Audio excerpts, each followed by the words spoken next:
Close your eyes for a moment. Think about the last time your mind felt truly quiet. Not tired, not numb, quiet.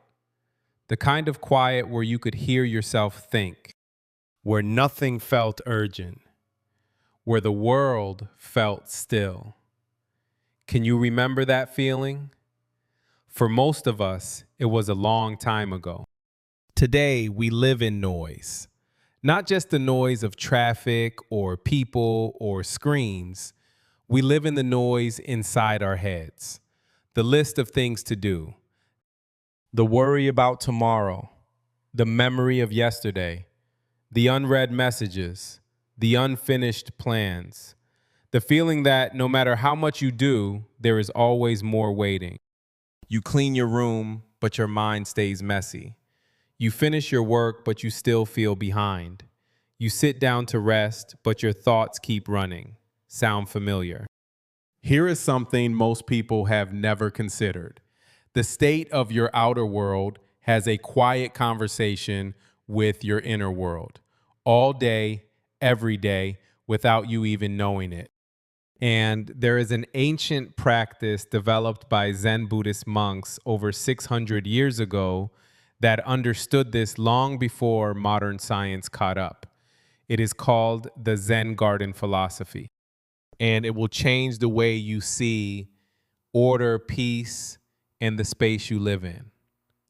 This is a graded lesson for English learners who want a calmer, clearer mind. Stay with me, because by the end of this lesson, you will not just understand why order creates inner peace, you will feel ready to build it. A still garden begins with a still hand. If this kind of lesson speaks to you, subscribe right now. There is more coming, and it only gets deeper from here. Are you ready? Good. Because before we talk about gardens, we need to talk about something you carry with you every single day. Something invisible, but very, very heavy.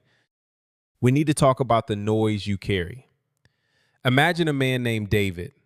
David is good at his job. He is smart, experienced, and his colleagues respect him.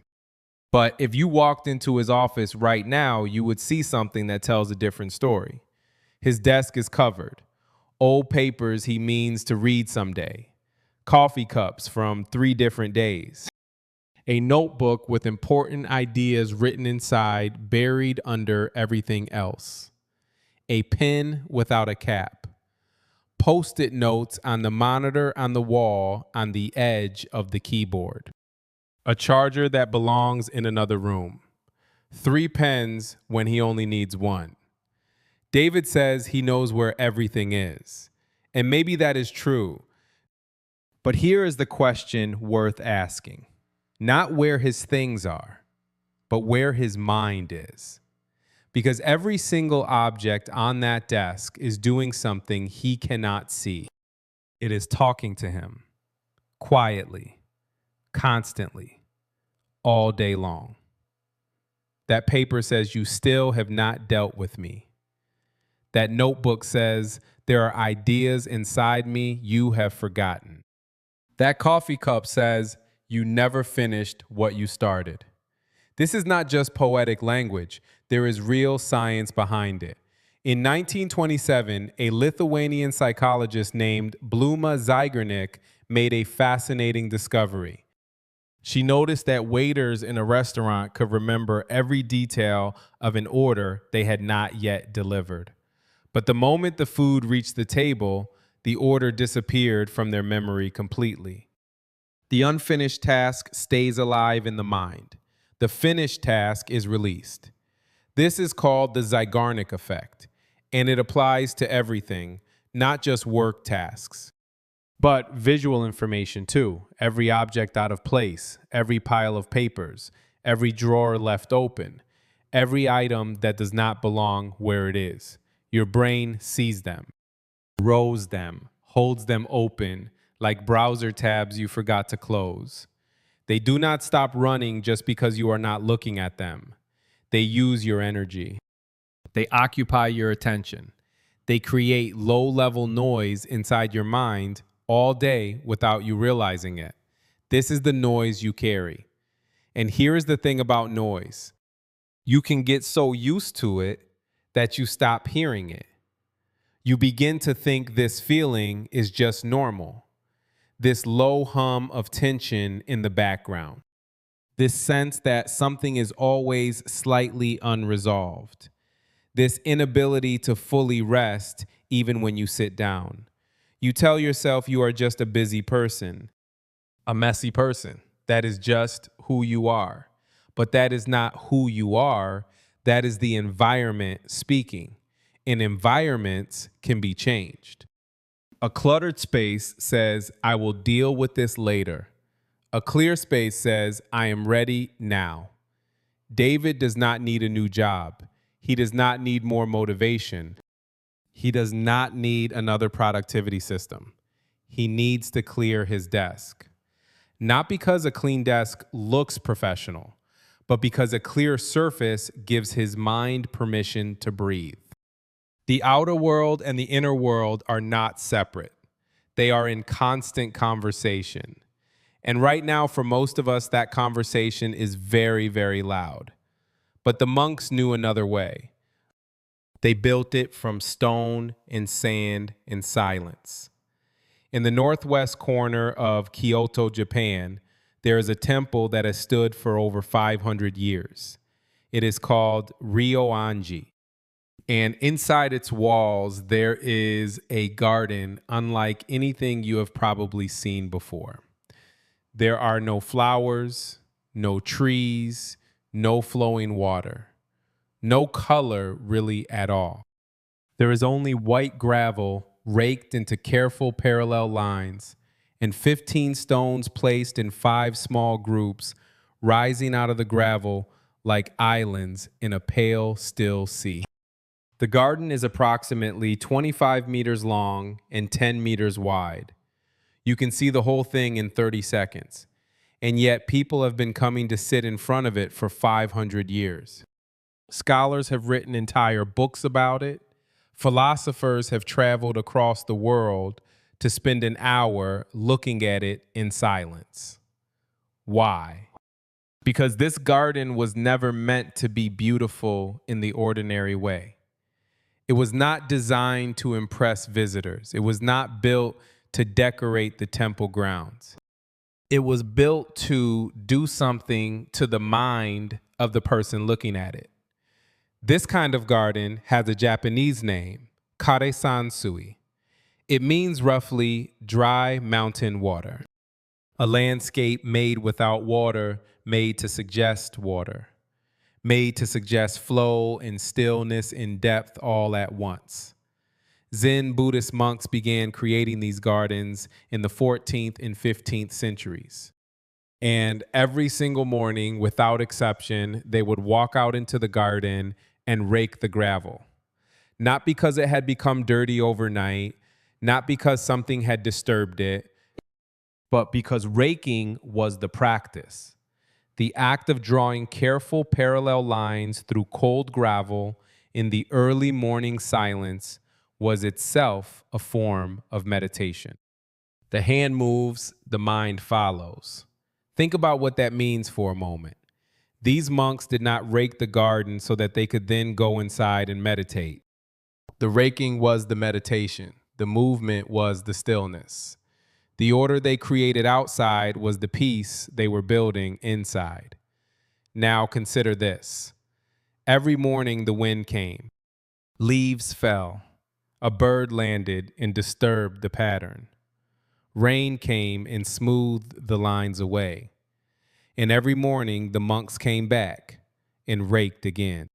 One day, a young student asked his teacher, a senior monk who had been tending the garden for many years, "Why do we spend an hour every morning raking the same pattern, when the wind will only scatter it again by nightfall?"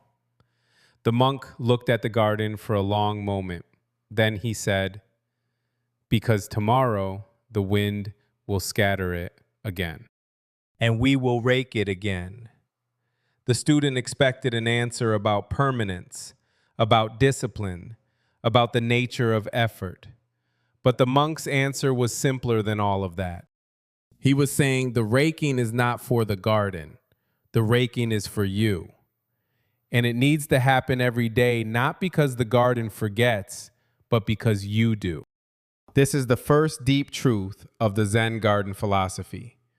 Order is not a destination you arrive at and then keep forever.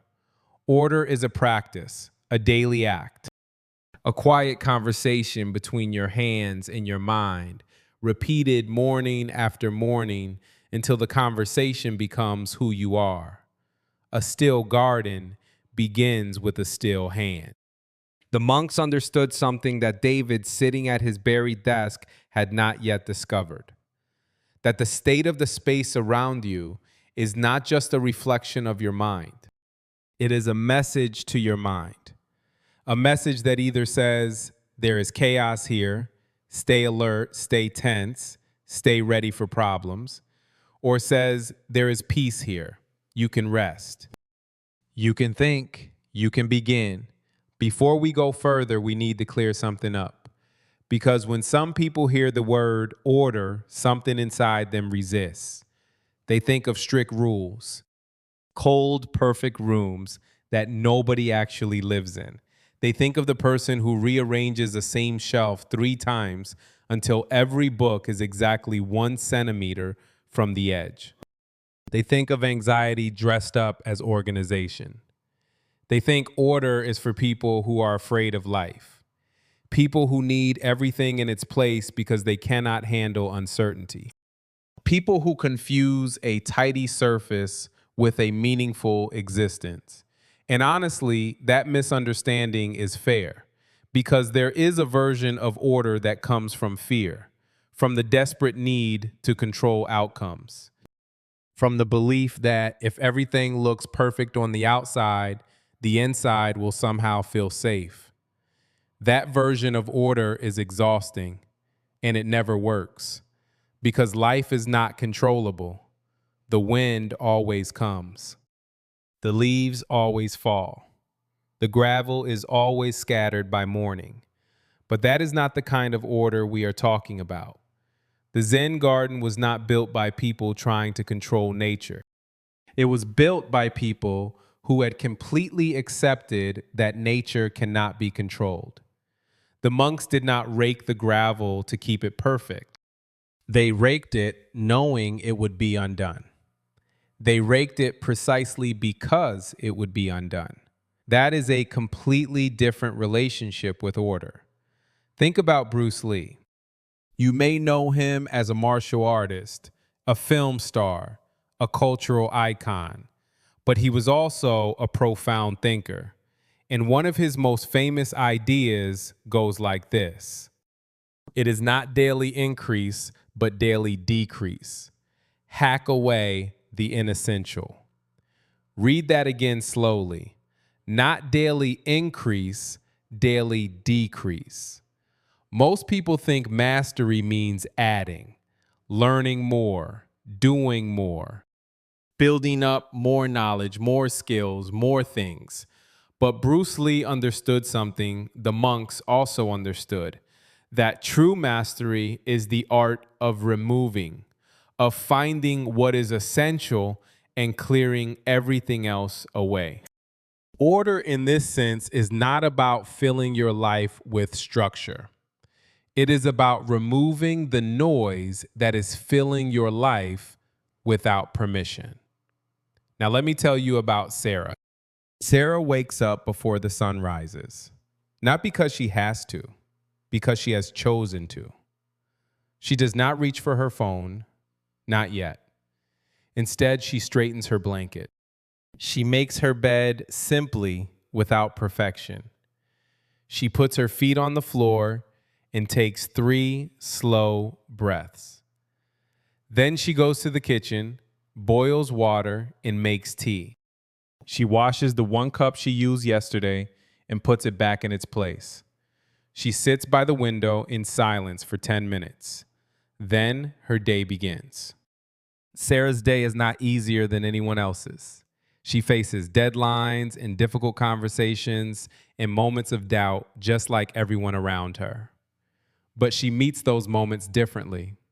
There is something settled in her, something that does not get shaken as easily, something that returns to stillness faster when it is disturbed. Her morning ritual does not take control of her day. It releases her into it. A perfectionist orders things to feel safe. A wise person orders things to feel free. That is the difference, and it is everything. The Zen garden is not a perfect garden. Look closely at photographs of Ryoanji, and you will see small imperfections in the raking lines, a slight curve here, a break in the pattern there.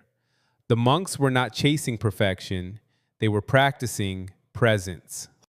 The hand moves through the gravel with care and attention, not with anxiety, not with the need to get it exactly right, with care, and then release. Order is not the opposite of freedom. Order is what makes freedom possible. When the noise is cleared, when the unnecessary is removed, when the surface is calm, something opens up inside you that was never accessible before. Space, real space, not just physical space, mental space. And in that space, something remarkable can happen because the mind does not just respond to order by becoming calm. It responds to order by becoming capable, by thinking more clearly, by seeing further, by feeling for the first time in a long time like itself. A still garden begins with a still hand. There is a researcher named Cal Newport. He is a professor at Georgetown University in the United States, and he has spent years studying how people do their best thinking, how they produce work that is not just done, but genuinely good, work that requires depth, concentration, the kind of focused attention that most of us feel we have lost somewhere along the way. His conclusion after years of research is both simple and uncomfortable. Deep thinking requires a deep environment. Not a perfect environment, not a luxurious one, but a structured one. One where the visual field is calm enough that the mind does not have to process constant background noise. One where the space itself communicates, you can go deep here. It is safe to focus. Nothing here is demanding your attention except the work in front of you. Newport found that knowledge workers who organized their physical and digital environments consistently produced better, deeper, more meaningful work than those who did not. Not because they were smarter, not because they worked longer hours, but because their environment gave their minds permission to go to a level of concentration that a cluttered, noisy space simply does not allow. The workspace you sit in is not neutral.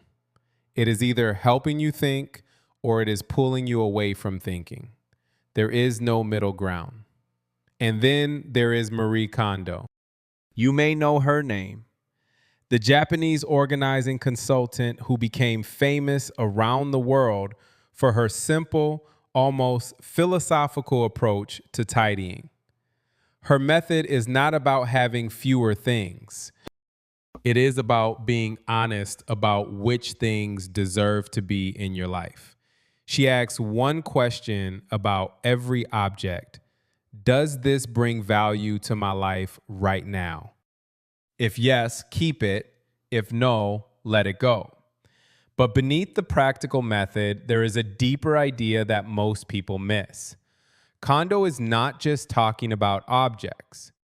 She is talking about the relationship between your outer world and your inner world. She believes that when your home reflects your values, your mind stops spending energy on unresolved questions. It stops holding open the loops. The space we create outside us becomes the space we carry inside us. Read that slowly. The space we create outside us becomes the space we carry inside us. When you walk into a room that is calm, organized, and intentional, your nervous system responds. Your breathing slows slightly, your shoulders drop.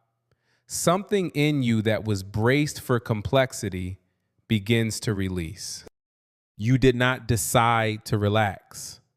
Your body read the room and responded. And the opposite is equally true. Walk into a space of chaos and disorder, and something in you tightens. Alertness rises. Energy is redirected towards scanning, processing, managing. And all of that energy is no longer available for the thing you actually came to do. This is not willpower. This is not discipline. This is biology.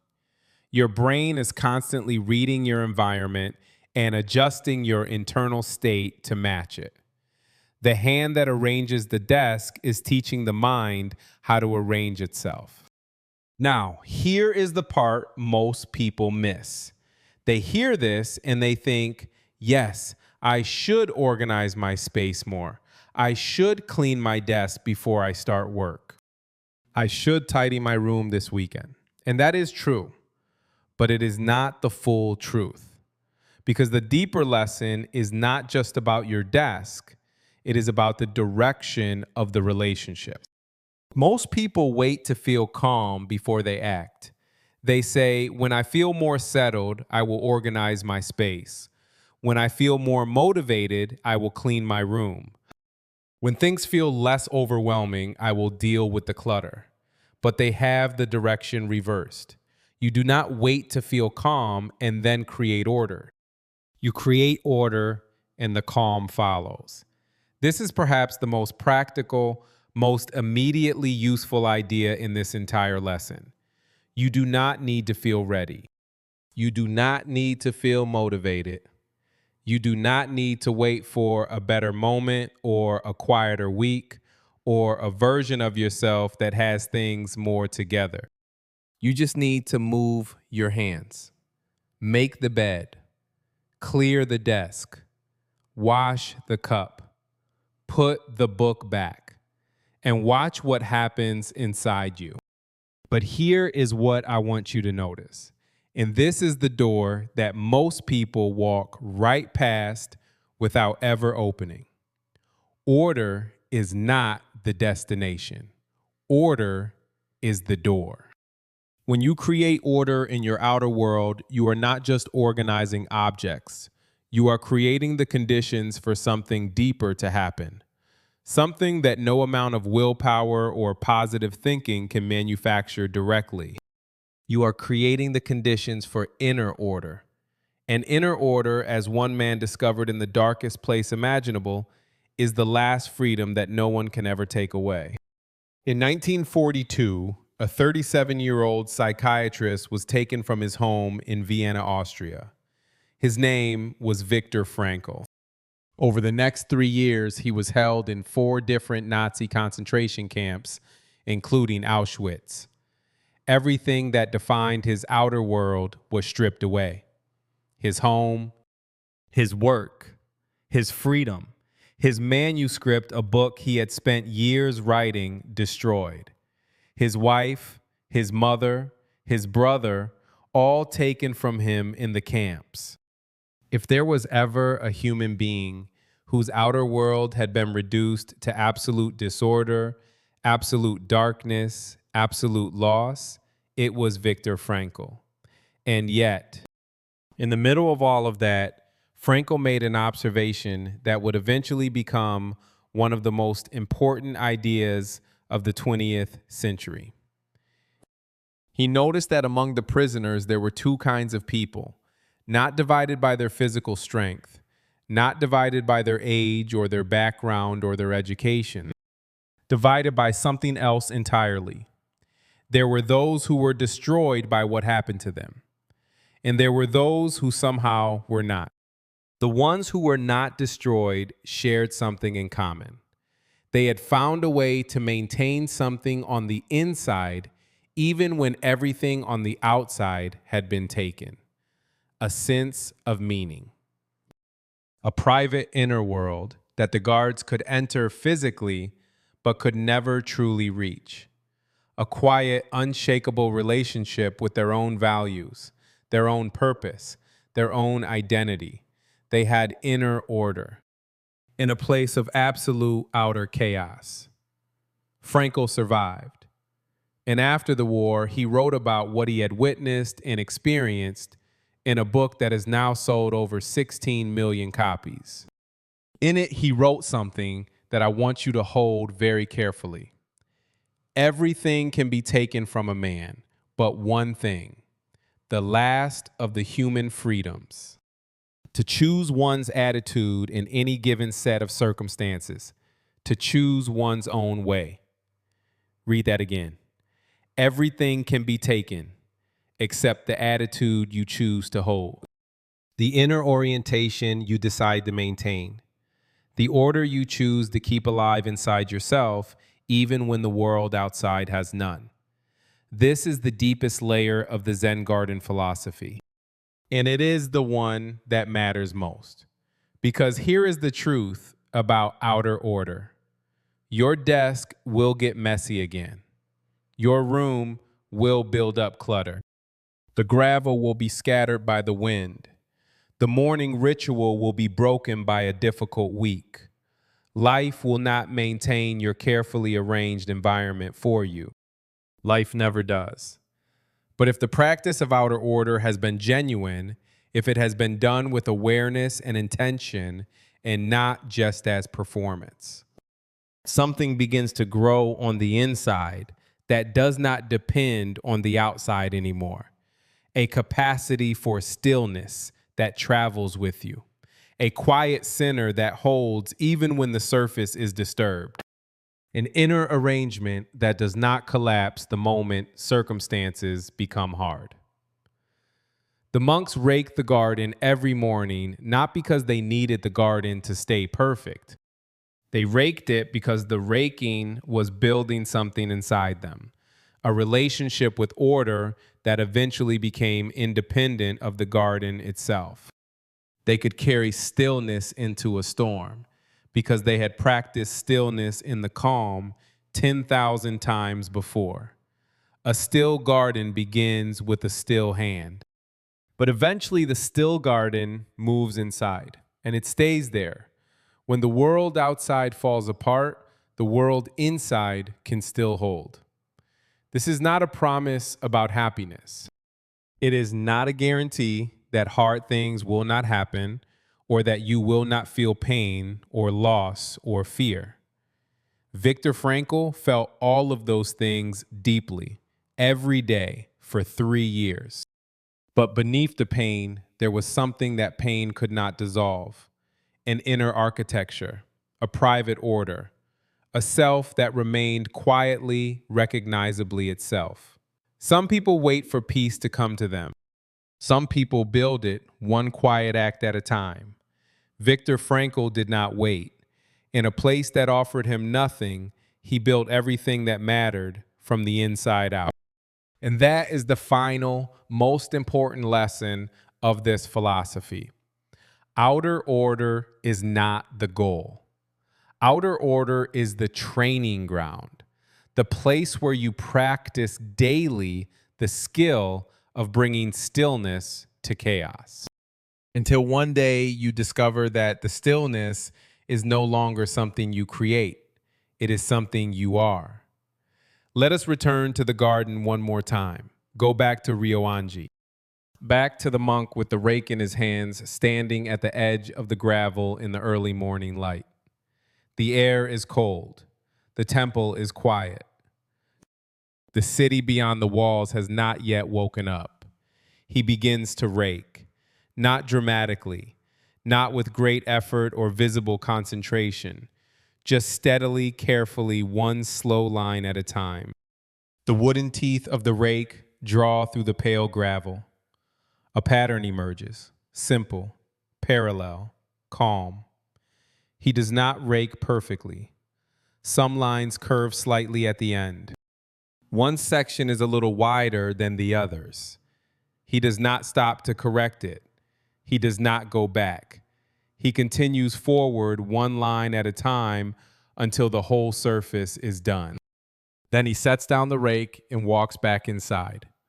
Tomorrow, he will do it again, and the day after, and the day after that, for years, for decades, until the act of raking is no longer something he thinks about, until it has become simply part of what he is woven into him, the way breathing is woven into him.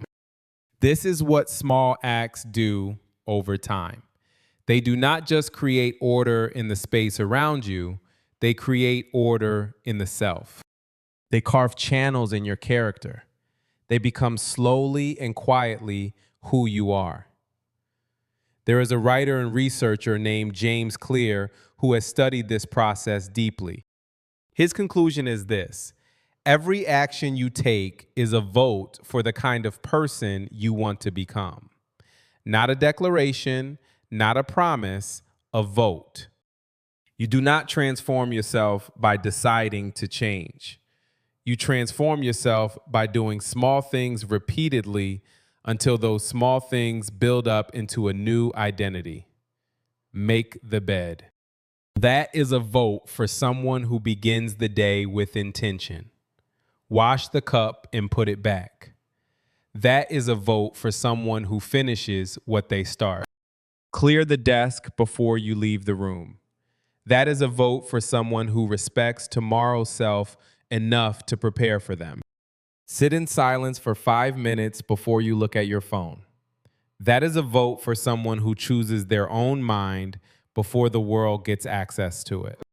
None of these acts is impressive on its own. None of them will change your life in a single morning. But repeated day after day, week after week, year after year, they do something that no dramatic gesture, no sudden resolution, no burst of motivation can do. They change the story you tell yourself about who you are. You are not tidying a room. You are practicing who you want to be. And here is what makes this beautiful and also deeply forgiving. You do not have to do it perfectly.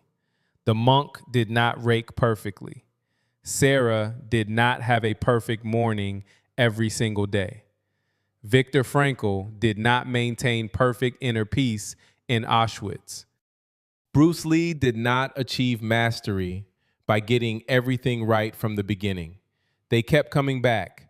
The gravel was scattered. They raked again. The ritual was broken by a hard week. They returned to it on Monday morning. The inner order was disturbed by fear or grief or exhaustion. They found it again quietly in the next small act of care. This is the practice. Not the performance of order, the practice of it. And practice does not require perfection. It requires only return. Every morning you come back to the rake, you are not starting over. You are continuing. Building on every previous morning, even the ones you missed, even the ones that did not go the way you hoped. The roots grow deep even when the surface looks unchanged. There is an old Zen saying that I want to leave with you here before we move to our final reflection. Before enlightenment, chop wood, carry water. After enlightenment, chop wood, carry water. The actions do not change. The relationship with the actions changes. The presence you bring to them changes. The depth from which you do them changes. A person who makes their bed out of habit is doing one thing. A person who makes their bed as a conscious act of care for themselves is doing something entirely different. Same action, different inner world. That difference, quiet and invisible as it is everything. Make the bed, wash the cup, rake the gravel. Not because it will change the world, because it will change you. And you change slowly from the inside out. One small act at a time is how the world actually changes. A still garden begins with a still hand, your hand. We have traveled a long way together in this lesson. We began in the noise, in David's buried desk, and the invisible weight of unfinished things, in the Zeigarnik loops running quietly in the background of your mind, all day, every day, without your permission. We walked into a 500-year-old garden in Kyoto and learned that the monks who built it were not decorators. They were practitioners. They raked gravel every morning, not to create beauty, but to build something inside themselves that beauty alone cannot give. We learned that order is not control, that Sarah's quiet morning ritual did not protect her from a difficult day. It prepared her to meet one. That a perfectionist orders things to feel safe, and a wise person orders things to feel free. We learned that the mind follows the hand, that Cal Newport's research and Marie Kondo's philosophy point to the same quiet truth. The space we create outside us becomes the space we carry inside us. And that you do not wait to feel calm before you create order. You create order and the calm follows. We sat with Viktor Frankl in the darkest place imaginable, and we learned that inner order is the last human freedom, the one thing that cannot be taken. The private arrangement of the self that survives even when everything outside has been stripped away. And we returned finally to the garden, to the monk and his rake, to the small acts that are not small at all, to the daily vote cast in quiet for the person you are choosing to become. 4 truths to carry with you. 1. Clutter on the outside creates noise on the inside. Your environment is not neutral. It is always speaking to you. 2. Order is not about control. It is about clarity. The goal is not a perfect space. The goal is a free mind. 3. The mind follows the hand. You do not wait to feel ready. You move your hands and readiness follows. 4. Inner order is the last freedom no one can take. Build it daily in small acts with care and without the need for perfection. These are not ideas to remember. They are practices to return to. Every morning when you wake up, you are standing at the edge of your own garden. The gravel has been scattered by yesterday, by the news, by the noise, by the weight of everything unresolved. You pick up the rake, not because today will be perfect, not because the wind will not come again by nightfall, but because the raking is the practice, and the practice is the peace, and the peace built one quiet morning at a time becomes the person you are. A still garden begins with a still hand. That hand is yours. It always has been. Now, before you go, I have one question for you. Just one. What is one small act of order you can do today? Not tomorrow, not this weekend, today, after this video ends. Tell me in the comments. I read every one, and I would genuinely like to know. If this lesson gave you something worth keeping, share it with one person who might need it. Not because it will make the video grow, but because that is what this philosophy asks of us. Small acts of care, extended outward. Keep listening daily and your mind will grow quieter with time. Until next time, take care of your space, take care of your mind, and remember the garden does not tend itself, but you can.